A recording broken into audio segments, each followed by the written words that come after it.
What's up, internet? This is Rambling Josh, and today I'm doing another one of these little walky video thingers. I felt like I wanted to talk about some stuff today, and I've been just itching to do one of these videos. Not specifically like a walky thingy. Why do I keep calling it that? I don't know. But one of these videos, one of these rambling thingers. And I haven't really been able to do them lately. I mean, I've had trouble finding the time. There's some guys at my place, they're working on a new kitchen, so they're kind of noisy, so it's been kind of hard to find the time to do one of these. So once again, I'm risking life and limb walking out across the streets and stuff, and hopefully making good use of this time to record some video stuffs for you all. So today what I want to talk about is Starcraft 2. Specifically, a while ago, not that long ago, but like not last week, but like the weekend of last week, October, I think it was 20th and 21st or something like that, was BlizzCon,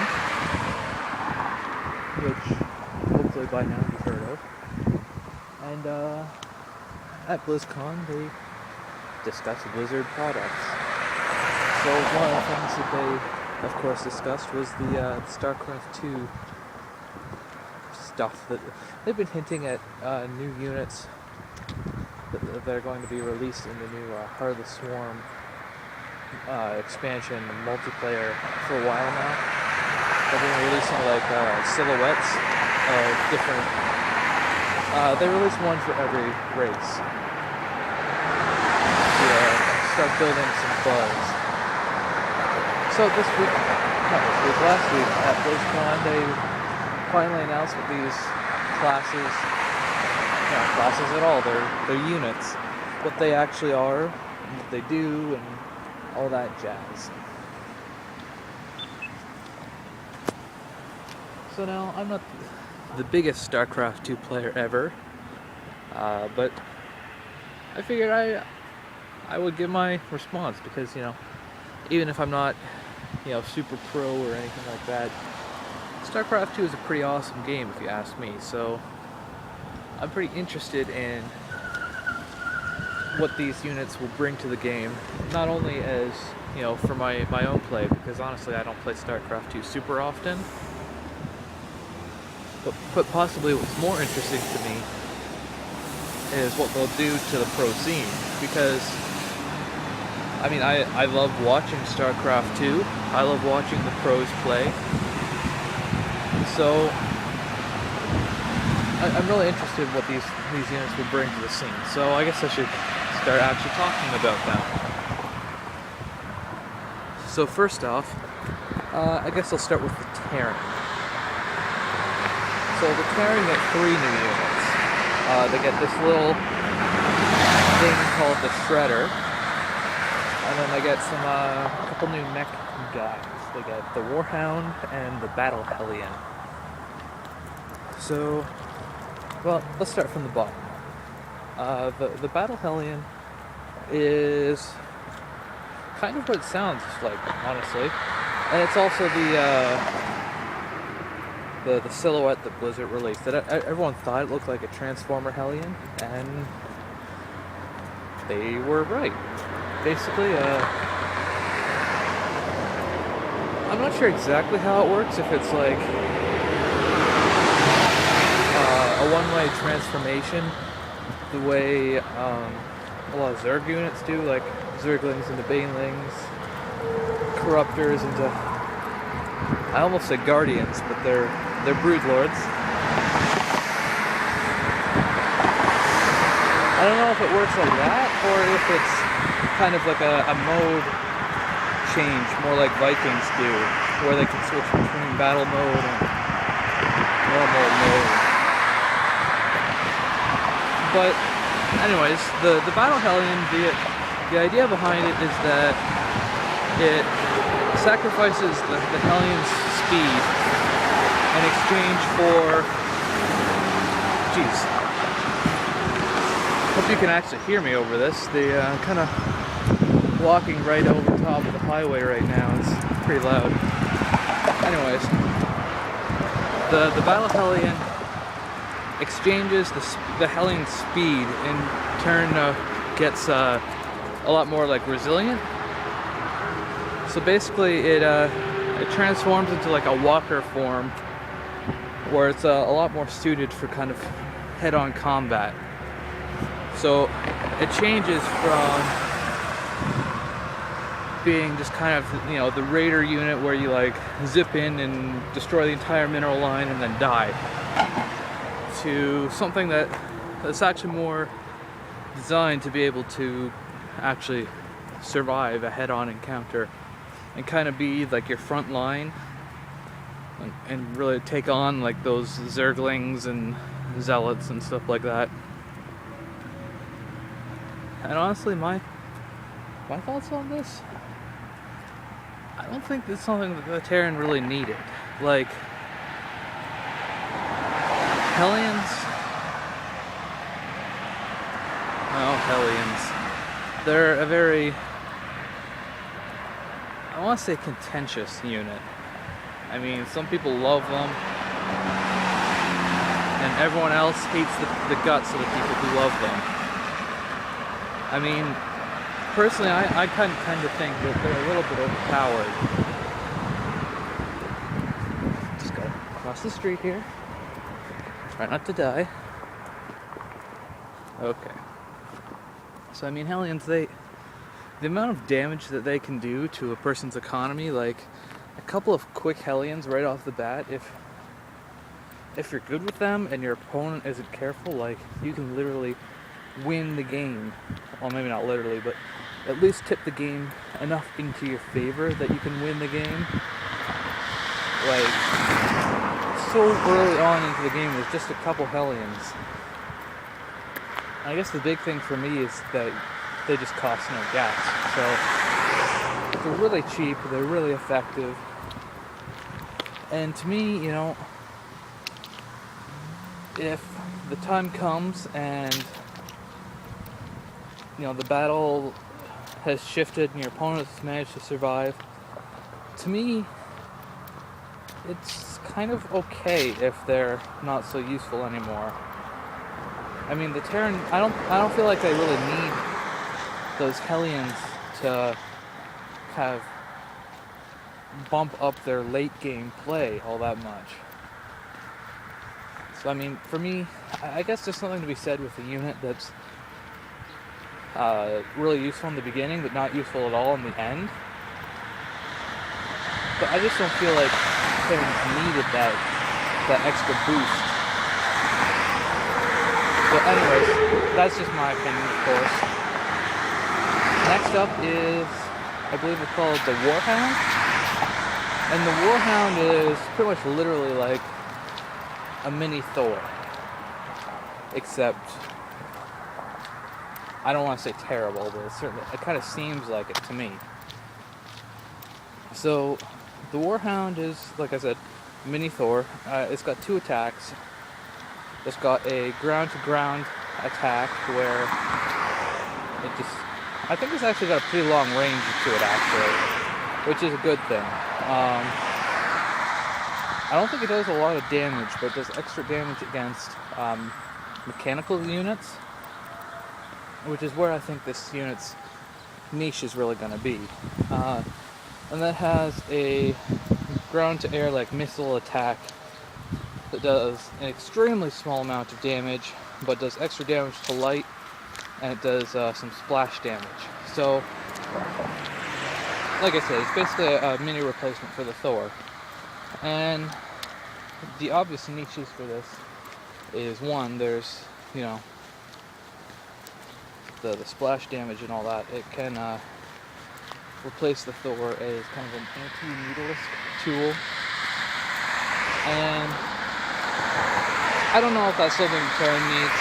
I mean, there are very few things as scary for mutalisks as a bunch of skimmed Marines. So it's kind of a niche that they don't really need filling. But I do think that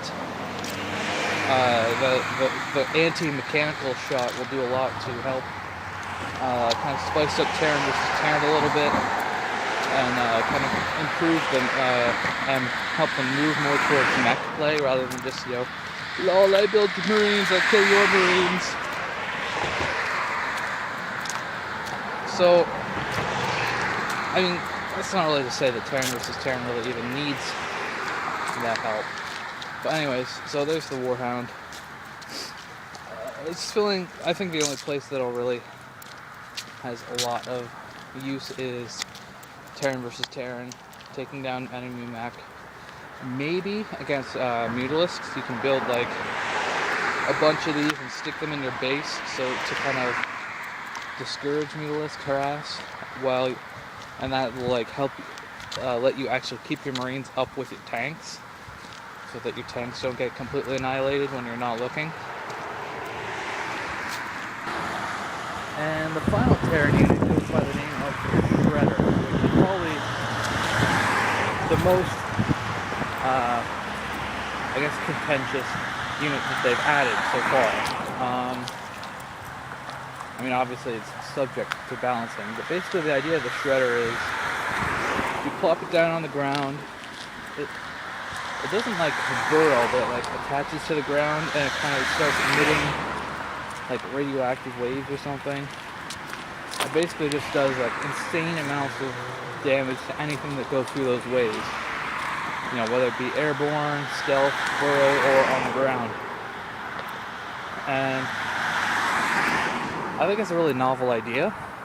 Giving something that kind of gives you that map control, something you can just kind of place somewhere out there and discourage your enemies from going there. I think that's a really great idea. A lot of people have missed the spider mines that Terrans had in Brood War, and so on a conceptual level, I think it's a good idea. But in its current state, at least it's the state that they demonstrated at BlizzCon, it's just way too good.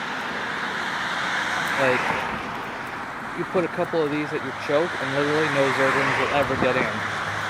And the best thing is, like, they're pretty much completely incapable of doing friendly fire. So, like, I don't know, they just seem way too good. You put a couple of these in front of your tank lines, and all of a sudden, you know, melee units could never attack you again. I think they'd be easy enough to counterattack if you really kind of took the time to strategize that out. Because, I mean, they don't have a huge range, but at the same time, like, a Terran blockade is hard enough to break without adding, you know, an extra step to the process. So I think this is probably a unit that needs a lot of looking at. It's something that's going to be very hard to balance, just because like the damage needs to be high enough that it actually works to deter your enemies from entering that area, but it also needs to be low enough that it's not insanely overpowered. And that's about it for the Terran. Just to note, however, I'm only talking about new units that they're adding in. They're making a bunch of other changes to existing units, like they're making the Thor, like you can only build one of them, and stuff like that, and I'm not really going to be talking about that today. If I did, then I probably would be talking for like 7 hours. I'll probably end up talking for 7 hours anyways, but you know, that's beside the point. So anyways, after Terran, let's move on to Protoss. So the Protoss are also getting 7 new units. They are getting the Replicant, the Oracle, and the Tempest. So let's start with the bottom again. The Tempest is once again the unit that Blizzard hinted at. They gave the little the silhouette, that's the word. They provided us with the silhouette for this unit so we could hypothesize what it's all about, and once again, I was pretty right on this one. It was a flying unit that's designed for AoE anti-air. Basically, you can't build mutas anymore. So the Tempest is a capital ship. It's pretty expensive to make. It's basically replacing carriers. So it requires a fleet beacon to build. It does like huge amounts of AoE anti-air damage. So I think it actually even does bonus damage to light. So it's basically, you know, straight up anti-mutalist. The nice thing is that it does do ground damage as well. It does a good amount of it, but I guess it does it really slowly. So it's good that it does some at least, though, because that's always been kind of a real annoyance with corruptors and, to a lesser degree, phoenixes. Like, if you build too many of them and you manage to take out their entire air army, all of a sudden you have this mass of anti-air units with basically nothing that they can do. I mean, you can corrupt ground units and make them, you know, take slightly extra damage, or you can lift some things with the Phoenix, but I mean, that's not really all that helpful. I mean, I guess it can be, but I feel like giving the Tempest a ground attack is a really good thing, especially because it's a capital ship and so expensive. I don't know, I have some kind of issues with the Tempest, though. I think it needs some very careful tuning to make it work right. Because the way it exists right now, I mean, it's really good at taking out mutalists, but I mean, the important thing is that it's flying. Of course, have them take out mutalists, but nothing that's as mobile as them. I mean, okay, so you have Phoenix, but I mean, those are lol Phoenix. But anyways, giving them a ship that's really can keep up with mutalists, at least I assume they can. I don't know how fast they move, but and something that can follow it through the air is a really good thing. But I guess I have two problems with it. One, if it's too strong, it's going to be just kind of discourage the guild from ever making mutalists against Roadhouse. And that's not something you really want to do. And the other thing is the amount of tech that you need to get it. Like, it's basically on the exact opposite end of the scale, because it comes down to, like, if I'm getting mutaharassed, I need to tech up literally all the way to the highest. It's basically the highest tech unit that Protoss has now. So, like, that's a long way to go just to prevent mutaharass. I mean, mutalisks, they're only layer tech. They don't take that long to get out. So it's like a super high tech solution for a fairly low tech problem. It's like crushing a cockroach with a nuclear missile. So I have some problems with, you know, how effective a counter this would be. But I do think that there is some good to that, because that will at least create a window where mutalisks are still effective. But the problem maintains where Protoss just don't have a whole lot that really effectively deals with mutalisks for a very long time. And the problem becomes, you know, if you have to tech all the way up to Tempest to deal with mutalisks, then I mean, that's going to make your ground army kind of feeble.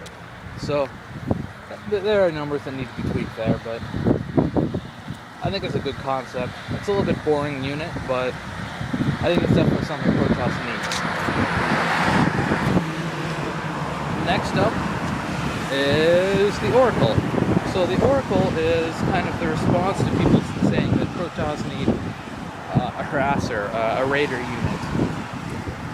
But Blizzard was very adamant that they wanted to, or rather they didn't want to add a unit that would strengthen the Protoss death ball. So basically they added a new spellcaster unit, which, because we don't have enough spellcaster units already, well, we certainly do after this. But so what it does is it's a caster unit that's really fast and really mobile, but it has absolutely no offensive capabilities. The only things it really can do is kind of shut down your opponent's capabilities. So it's got, I think, 3 abilities. One, probably the most talked about, is Entomb Minerals, where you place it on a mineral patch and basically for, I don't know, 45 seconds or something like that, your opponent can't mine from that mineral patch, which sounds pretty awesome, but at the same time, it's like, I believe the numbers they gave is that a fully entombed mineral line that was fully saturated would lose 500 minerals. But if you just take those workers, like, you can destroy the tombs. So if you just take those workers and attack the tombs, then you only lose something like 150. And that's not minerals wasted either. That's just like minerals that you have yet to mine. So it's like you just mine a little bit slower. It's kind of like an anti-mule. And this is neat, but I kind of feel like it's not significant enough. I mean, I guess really good players, they could use this to really get an advantage by doing it like time again, but it feels like something that you would have to be very active about using. Which, I mean, at the highest level of play, I think that's probably a good thing to give someone something that's so intensely like skill based. It's like, if you don't have the actions per minute to use this unit effectively, it's going to work against you because it's just not going to do much. Beyond Entombed Minerals, they also have what's it called? I don't actually know what the other ones are called. It has one ability which shuts down a building. So it's basically, I guess, what's it called? Disruption Web or whatever from Brood War. But it doesn't only shut down static defenses though.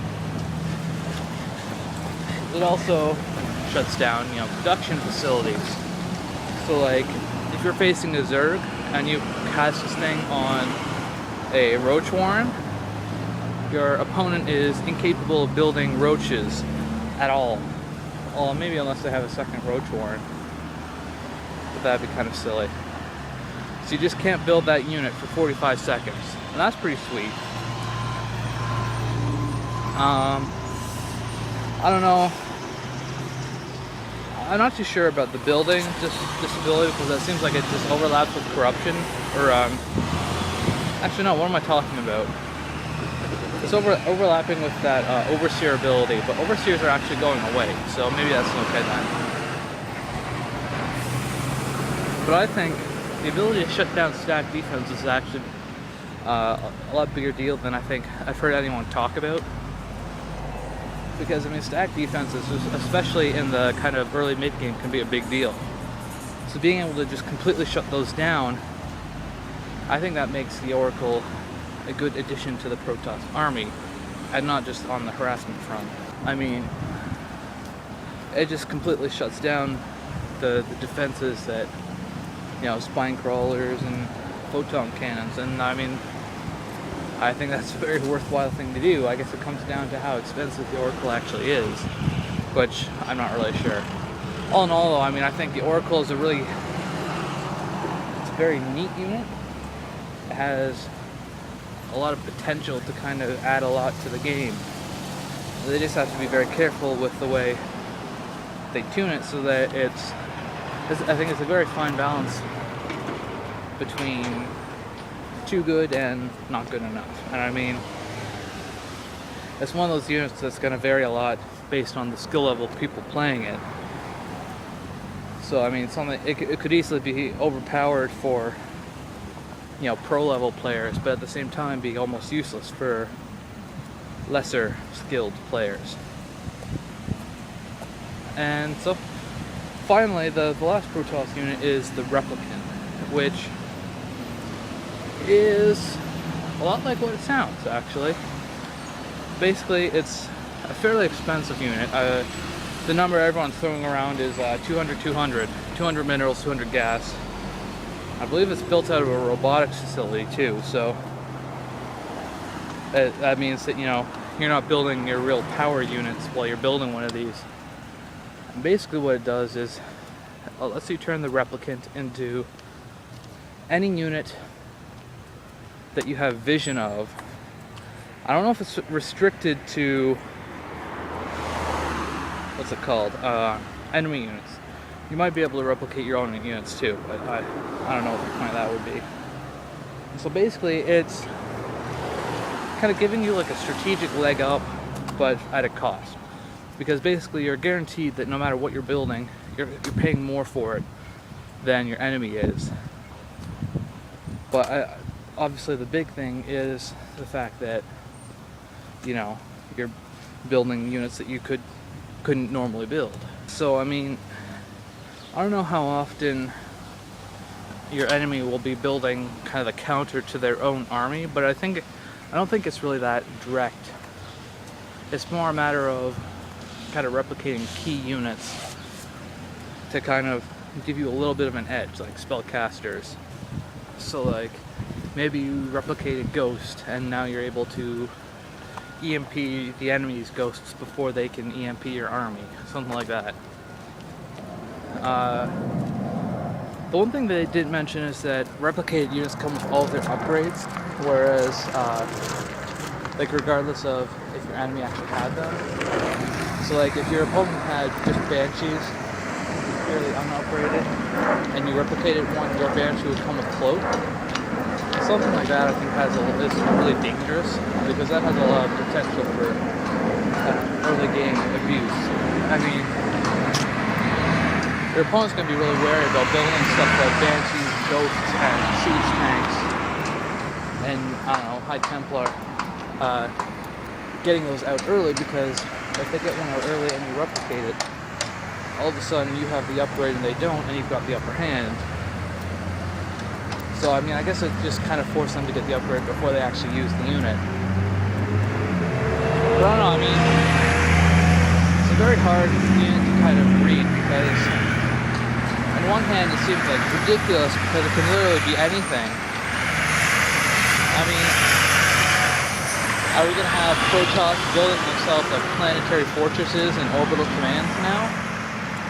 But I mean, on the other hand, it's like, it's really expensive, so it can go either way. It depends so much on the people using them and so much on the situation that I don't know that it solves any specific problems, but there are definitely some situations where it's probably going to end up being too good, and this is going to completely murder some strategies.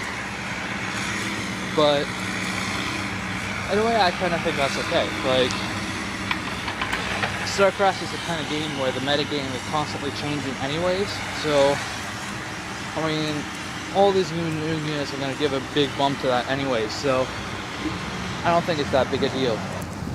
So, that pretty much does it for the Protoss units, so now, on to the Zerg. Now, the Zerg only have 2 new units, but they're both pretty interesting if you ask me. They have the Swarm Host, and they have the Viper. So I'm going to start with the Swarm Host. The Swarm Host is a bit of an odd unit, actually. In ways, it's very much like the Lurker from Brood War, which is going to make a lot of people happy, because, of course, the Lurker is a very popular unit.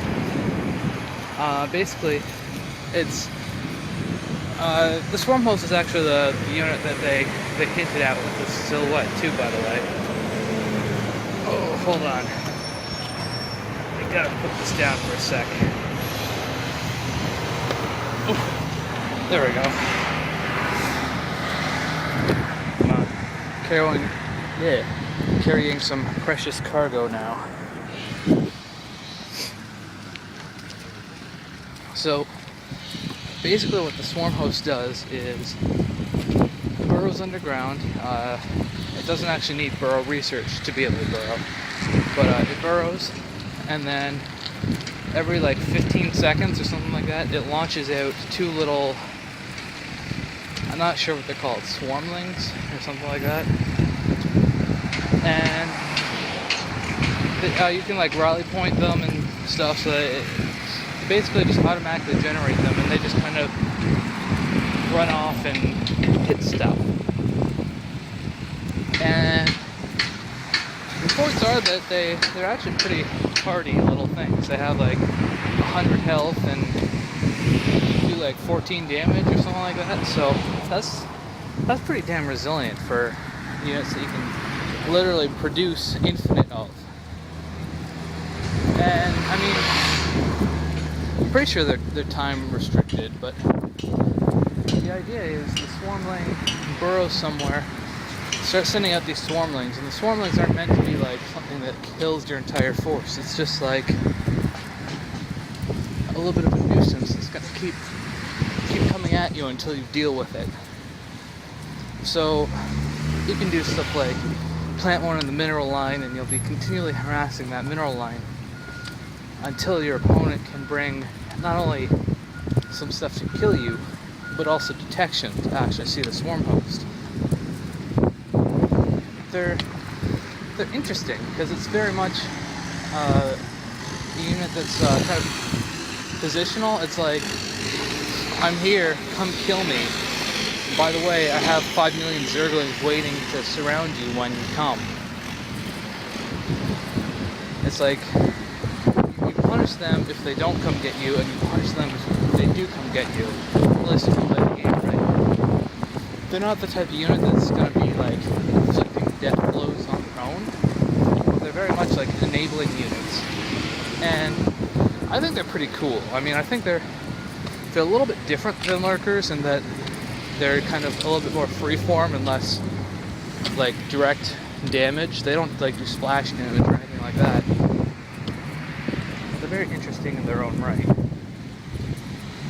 And finally we have the Viper. Now the Viper is, in my opinion, probably one of the most interesting schematics. So every Viper that spawns comes with 3 abilities. Well, maybe not necessarily when they spawn. Some of them might be researched or something. But Vipers have 3 abilities. Every Viper, when it pops out, it has the ability to bestow vision upon one of your units.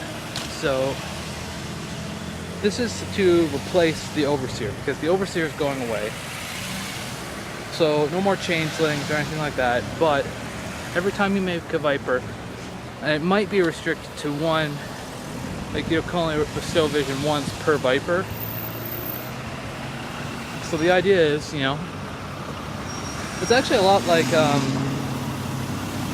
what was it? Parasite or whatever that the Queen in Brood War had.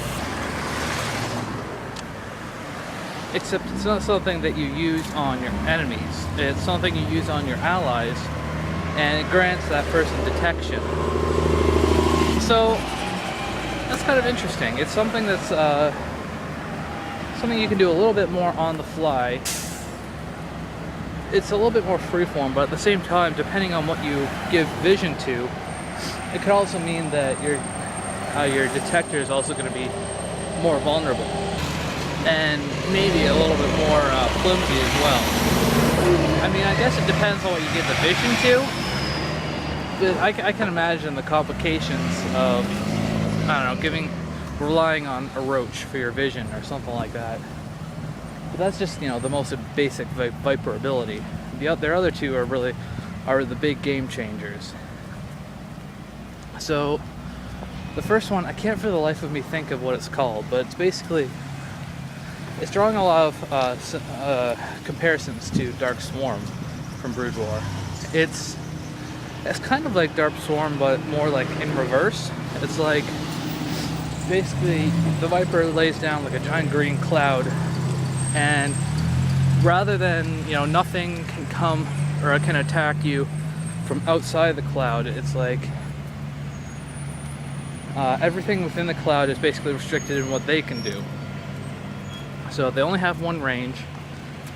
So they basically go down to melee range, and any spellcasters within the cloud are unable to use energy-based abilities.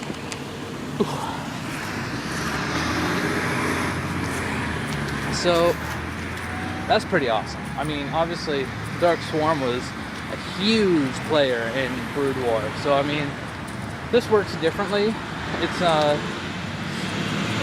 of more like you put this on top of like enemy siege tanks or something like that, and I mean, it's easy enough to move out of, but at the same time you can kind of use that to your advantage to kind of control their position, whatever, you know, that ends up looking like. I can't think of any super good situations off the top of my head, but you know, it's got a lot of possibilities. And the second, or not the second, but the third ability that Vipers have is, I can't think of what it's called either, but basically it's like a big like yank ability. Basically, I don't know how much range it has, like 7, something like that. It's pretty long. I don't think it's like super long, like range 9 or anything like that. But the idea is, you target a unit and you pull it towards you, whether it's an enemy unit or an allied unit. You know, whether you're pulling a Colossus out of position, you're like yanking it out of the Protoss Death Ball into the middle of your like bajillion Zerglings, or you're using it to like elevator Ultralisks or something. Hey look, I yanked this Ultralisk into your base, what are you going to do about it? I think it also has some very interesting implications. It's very, in a lot of ways, it's very scary for other races. But I mean, I don't know. I mean, in some ways, I kind of feel like it undermines some of the gameplay that really sets apart the skilled players from the lesser skilled. If, you know, it doesn't matter where you position your Colossi, they're just going to get yanked out. But at the same time, I think making people really think about changing the way they think about the game is a good thing.